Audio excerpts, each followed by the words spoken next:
Welcome to my classes student. आज हम देखने वाले हैं कुड के बारे में। कुड का यूज़ हम सबसे पहले कहाँ करें, तो कुड का यूज़ हमें करना है जब हमारा वाक्य के अंत में सका, सकी, सके या पाया हो, तब हमें कुड का यूज़ करना है। जैसे मैं कल स्कूल नहीं जा सका, तो इसका ट्रांसलेशन क्या होगा? I could not go to school yesterday. दूसरा एग्जाम्पल देखते हैं, मैं समय पर नहीं आ सका, I could not come on time. तीसरा एग्जाम्पल है, मैं उससे नहीं मिल सका, I could not meet him. तो इस प्रकार से आप खूब ढेर सारे सेंटेंस इस प्रकार से आप बना सकते हैं। मैं उससे नहीं मिल सका, मैं उससे बात नहीं कर सका, तो आपका सारा सेंटेंस जो बनेगा इसी स्ट्रक्चर में बनेगा। इसका स्ट्रक्चर कॉमन है, क्या है? तो मैंने आप लोगों को बताया था, सबसे पहले हम सब्जेक्ट लेंगे, ठीक है, उसके बाद हम मॉडल्स लेंगे, ठीक है, उसके बाद आप लोगों का वर्ब का फर्स्ट फॉर्म लगेगा और उसके बाद आप लगाएंगे ऑब्जेक्ट, ठीक है। इस प्रकार से बनाना है। इसका आप निगेटिव इंट्रोगेटिव सेंटेंस आप बना सकते हैं, ठीक है। ये निगेटिव सारे सेंटेंस है। इसका आपको इंट्रोगेटिव बनाना है, तो आप कैसे बनाएंगे? कुड को सामने कर देंगे, could I go to school yesterday, क्या मैं कल स्कूल नहीं जा सका, ठीक। यहाँ कहने देखिए, could I come on time, क्या मैं समय पर नहीं आ सका। तो इस प्रकार से आप इसका इंट्रोगेटिव सेंटेंस भी बना। अब हम देखने वाले हैं कुड का दूसरा यूज। कुड का दूसरा यूज हम कहाँ पर करेंगे? पास्ट की आपको एबिलिटी शो करनी है, कैपेबिलिटी बतानी है या फिर पावर शो करना है, तब हम यूज करते थे। इससे पहले वाले क्लासेस में जब मैंने केन पढ़ाया था, तब मैंने बताया था केन का यूज भी हम एबिलिटी, कैपेबिलिटी और पावर को शो करने के लिए करते हैं।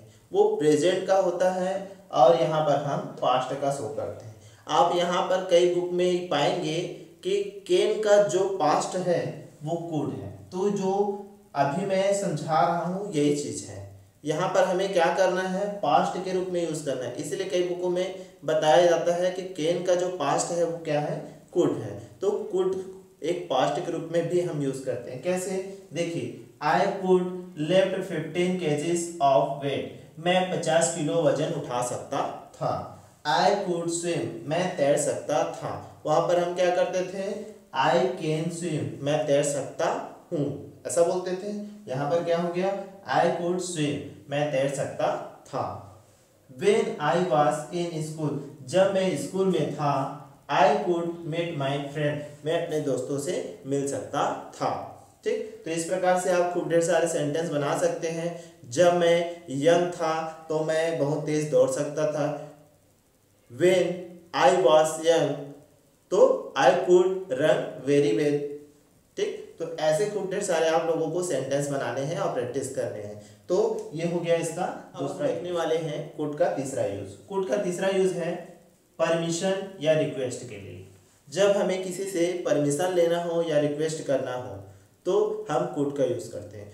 कुड से जो सेंटेंस बनाते हैं वो एक पोलाइट के रूप में, एक नम्रता के रूप में प्रदर्शित होता है। कैसे? देखिए, क्या आप मेरी मदद कर सकते हैं, हम ऐसे बोलते हैं किसी से। तो इसको हम बनाएंगे कैसे? कैन यू हेल्प मी, इसी प्रकार बनाएंगे। तो ये जो तरीका होता है ये है इनफॉर्मल वे। इसी को हम पोलाइट मतलब एक नम्रता के साथ भी बोल सकते हैं। कैन के जगह हमें यूज करना है could. Could you help me, ठीक। दोनों का मतलब सेम है यहाँ पर। दूसरा एग्जांपल देखते हैं, क्या मैं आपसे कुछ बात कर सकता हूँ, तो हम इसको क्या बोल सकते हैं? Can I talk to you something. इसी को पोलाइट वे में बोलना है तो could I talk to you something. तो इस प्रकार से हमने आज देखा कुड के 3 यूज। तीनों यूजेस के आप लोगों को 2-2 एग्जाम्पल बनाने हैं और मुझे आप क्या करेंगे? सेंड करेंगे। कोई डाउट होता है तो आप लोग मुझसे पूछ सकते हैं। आज की क्लास इतनी ही। Thank you.